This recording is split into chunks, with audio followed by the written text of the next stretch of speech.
Hi there, so in today's lesson we're going to look at the marking scheme that's used for both Paper 1 and Paper 2 at Leaving Cert English. So this marking scheme is often referred to as the PCLM marking scheme. So let's begin.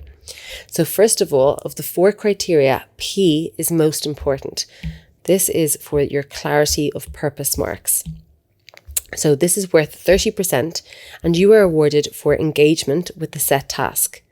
Now, what clarity of purpose really means is, are you answering the question being asked?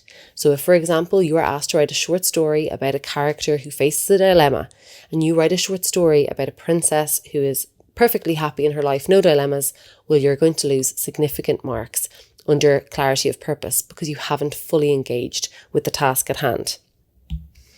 The next marks go for coherence of delivery.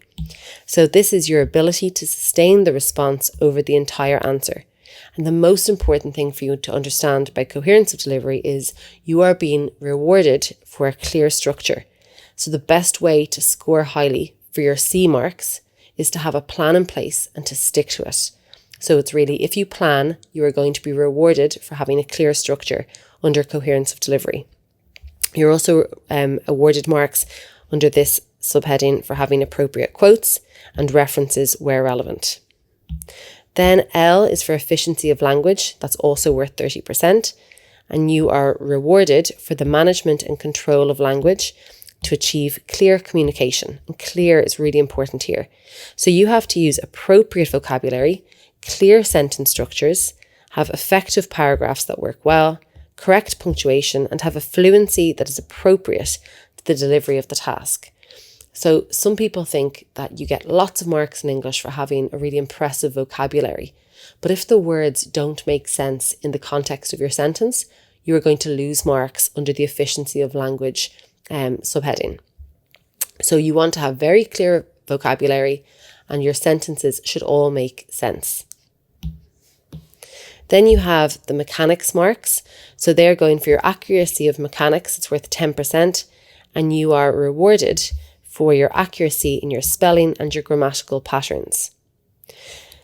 So one of the most important things to understand is that when it comes to PCLM, the most important marks really are your purpose marks.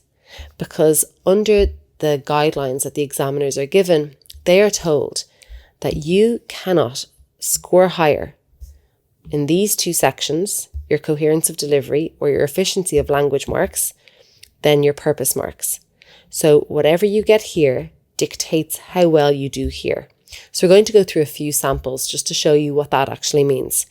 So this first one is a King Lear question. And there's 2 questions there, part 1 and part 2. This is from paper 2. I'm going to pick part 2 and here's my question. So I'm just going to underline some of the key words. So a production of Shakespeare's play King Lear in which the characters of Kent and the Fool do not appear has been proposed, and discuss the reasons why you think the removal of each of these characters would or would not diminish Shakespeare's play King Lear. So let's just pretend that you did a phenomenal essay in which you really engaged with all parts of the question and you get 18 out of 18 on your purpose marks. It's obviously phenomenal.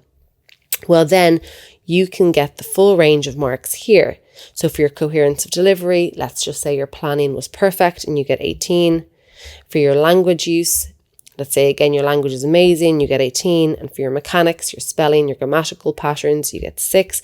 That means, fantastic, we get 60 out of 60 H1. Now, let's look if you don't have perfect purpose marks. So let's just say you get 13 out of 18. So you have missed some points from the question. Maybe you discuss the Fool, why he shouldn't appear in the play, how that would or would not diminish Shakespeare's play King Lear. But you have Kent, but don't fully link to the second part of the question. So there's just something missing in your answer. Well, because you got 13 here, you cannot get higher than 13 here.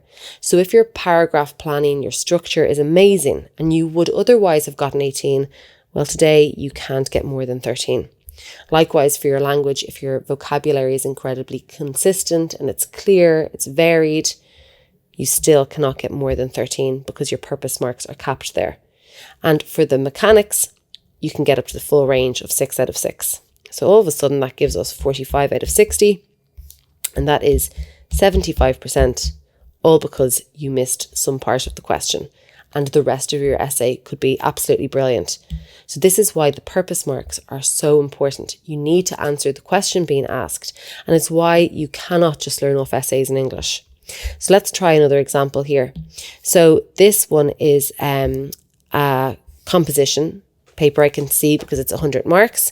And the question is, you're a candidate in the next election for the presidency of Ireland. Write a speech to be delivered during the election campaign. So I'd underline keywords there like write a speech, I'm a candidate, I'm in an election campaign, and I need to outline the social and cultural values I would promote if elected and explain the perception of Ireland I would cultivate abroad if given the opportunity to do so. So for this question, let's just pretend that I have misread the question to a certain extent.